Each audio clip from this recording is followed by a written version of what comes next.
Other powers in the world will emerge once Russia's gone, once China is fragmented, to fill the space that they faced. China is never going to be a major power on a global scale. Russia is going to be a great regional power, but neither are going to succeed deep into the 21st century.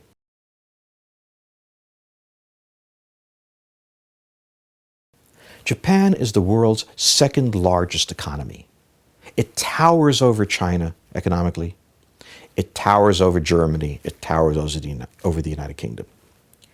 It has the largest navy native to the Pacific. It has a substantial air force and has an army that's larger than the British. The idea that this country is crippled vastly overstates it, but it goes through cycles. And as China weakens, as Russia weakens, Japan is going to be forced, even against its will, to take a more assertive role.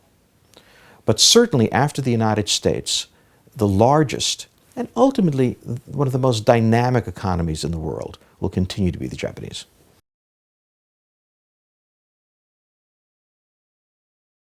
We must remember two things about Turkey above all else. It has one of the largest and fastest growing economies in the world, and in the region it by far has the finest armed forces. For 500 years, Turkey was the organizing principle of the Islamic world.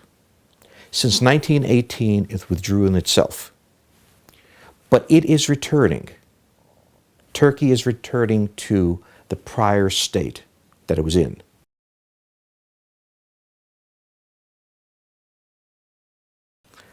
Al-Qaeda is no longer a factor.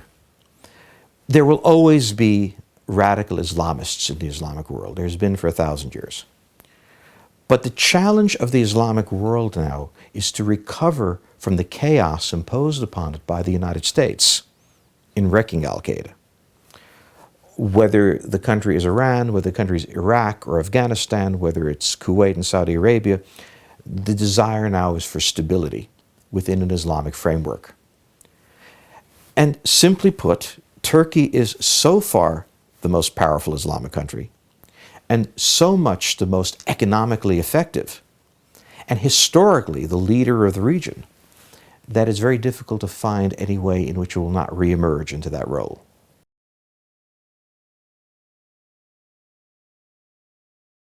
We have to remember that in the 17th century, Poland was the great European power, and bear in mind there was a reason for that. But let's discuss exactly what's happening. Russia is asserting itself. As it asserts itself, the boundary between Russia and Europe is the Polish-Russian boundary. Poland is, for the next 10 or 15 years, what West Germany was in the 1950s, 60s, and 70s. It is the front line.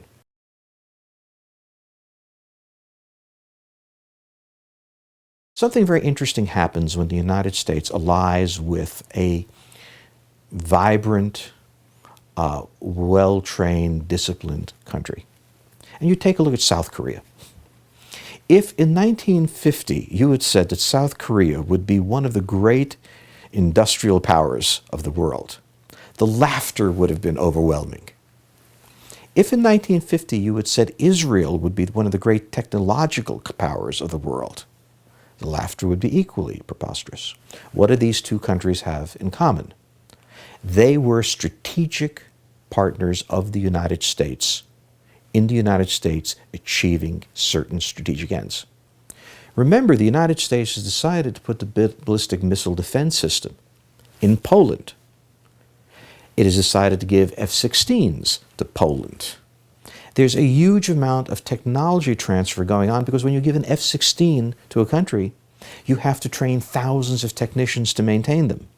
And you train them in everything from computing to jet engines to things having nothing to do with these, such as food service.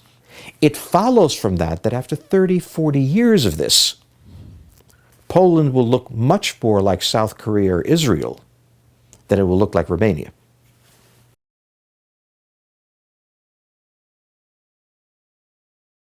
Brazil is a country that's extremely interesting in terms of its future. but it's also a country with significant internal strategic problems, most important of which, it's highly isolated from the rest of the continent. The Amazon is perhaps its future. It's also a vast ocean that's unpassable. It has extremely intense population collections in the coastal region.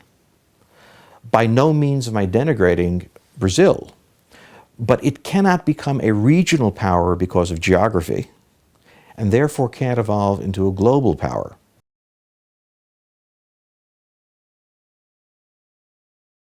India has been talked about as a great power for a long time, so now it's time to think about why it hasn't become that. It hasn't become a great power because, in fact, it is not one single country, but an amalgam of smaller states forced together by the British and coming into independence with a central government. But the real power is not in the central government economically. It's in the various states. Some states develop, others choose not to. As an entity, it is so caught up in regional bureaucracies, regional politics, regional rules and regulations that it's very difficult to do business in India, and even very difficult for the Indians to do business themselves. And what we've seen for the past 20 years is this has constantly prevented India's emergence. We see no reason why this is going to change.